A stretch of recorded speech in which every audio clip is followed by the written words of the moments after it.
This is the biggest confrontation yet in Europe's latest migration crisis.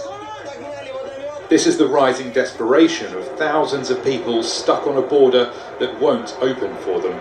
This is Poland. It's a half century. And this is the consequence of a humanitarian situation EU leaders say has been cynically manufactured. The crossing at Bruzgi. Migrants and refugees here are on the Belarusian side. Polish border forces, to stop them crossing into the EU, use water cannon and tear gas.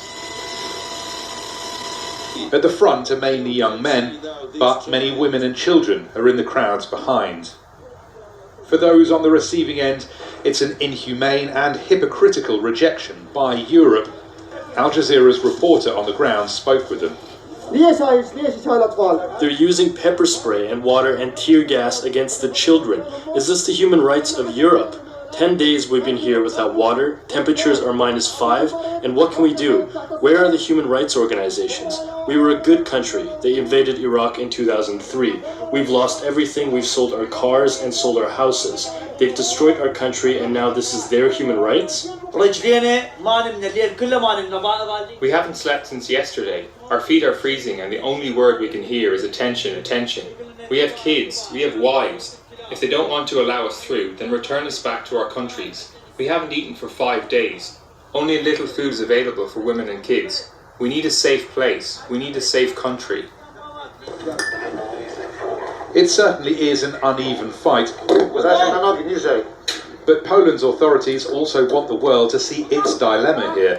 As they view it, they're the victim, holding fast the EU's borders against a Belarusian dictator using desperate people as a weapon. On Tuesday, that man held a meeting on the crisis that Western leaders say is his revenge against them for sanctioning Alexander Lukashenko's government for domestic political repressions. For months, Belarus has been granting migrants visas, promising them an easy route into the EU that's turned out to be an illusion. As I have told Merkel, the problem is that if we don't save those people, we would both lose. Both Belarus and to an even bigger extent the European Union, which didn't let through the refugees to the EU territory. That's why I proposed on solving the situation in general. We agreed with Merkel that we won't talk about it specifically. She asked for some time for a pause to discuss the proposal with the members of the European Union. That's fine. While Alexander Lukashenko tries to extract from the EU the concessions he wants, the situation on the border worsens. The numbers are growing, the temperatures are plunging, and the desperation increases, and with it the likelihood of more big clashes. Rory Challens, Al Jazeera. Well, let's bring in our correspondent, Step Vasson. She's in the Polish town of Kuznica, on the other side of the border from Belarus, where those clashes have been taking place. Step, watching that violence on the border today, that's really been quite the escalation. Absolutely, these are really dramatic pictures right here at the gate into the European Union. Of course, these pictures are not going down well here with many in Europe. And although the Polish authorities call this all a provocation, they say this is exactly what Alexander Lukashenko was after. He wanted this provocation, he wanted these images going around the world of showing how the EU is treating harmless and unarmed refugees and migrants. Polish authorities also say they were throwing stones and rocks at the border, and that's why they responded so strongly. One Polish officer got seriously ill, seriously injured, his skull is broken. But on the other hand, these images will definitely put more pressure also on the European Union to solve this crisis. It's been going on for weeks and months already, and the situation has definitely rapidly deteriorated. People are really getting desperate now here in the winter, stuck between the two countries, Belarus one side and Poland on the other. And Step, we were earlier talking about this propaganda war that you've just alluded to there. This diplomatic row is certainly heating up, and the EU is now stepping up sanctions. Is that going to have any impact? Yes, today they slapped more sanctions on Alexander Lukashenko and the people involved, as they say, in this fabricated migrant crisis orchestrated by Belarus.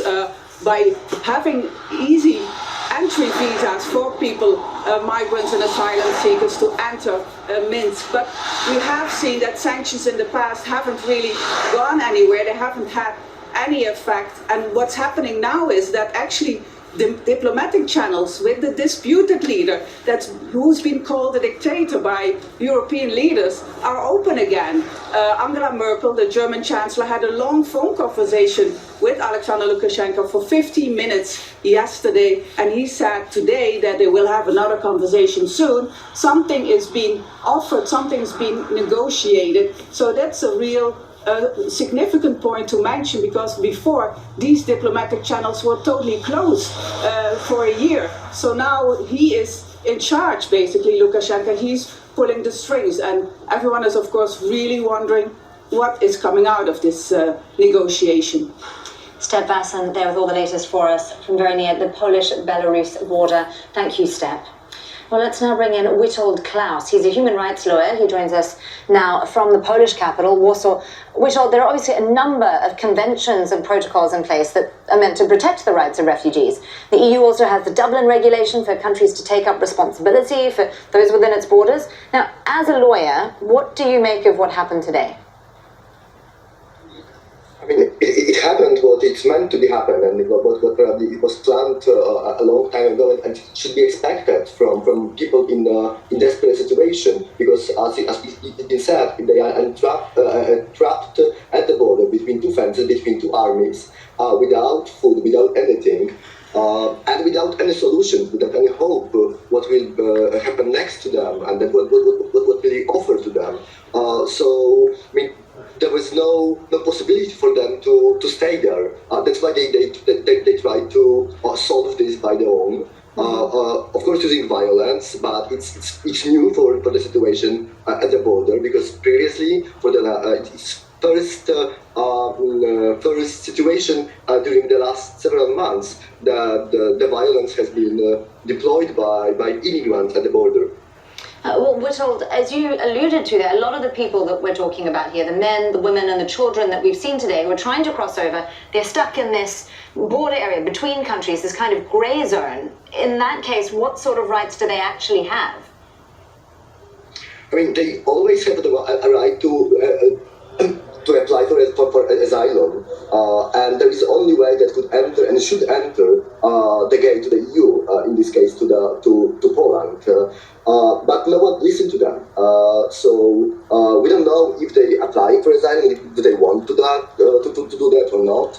But nevertheless, I mean, the EU should solve the situation on not only on the diplomatic level, but on the humanitarian level. So, in my opinion, those people should be entered Poland, and different procedures should be applied to them, either asylum or return procedure to secure them safe back homes.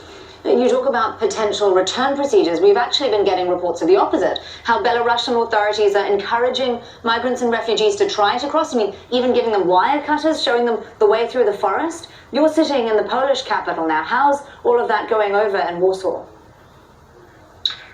I mean, it depends the government is very open about their policy. They sealing the border. They don't want people there.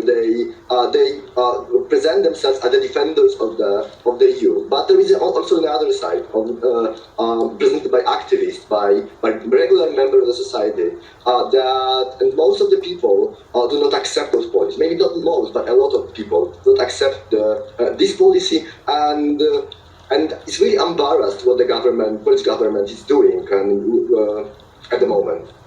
Well, as we've seen, the diplomatic spat appears to be escalating between the EU and Belarus, and a lot of people are talking about the migrants and refugees that we've seen today being used as pawns. Where do you actually see this going?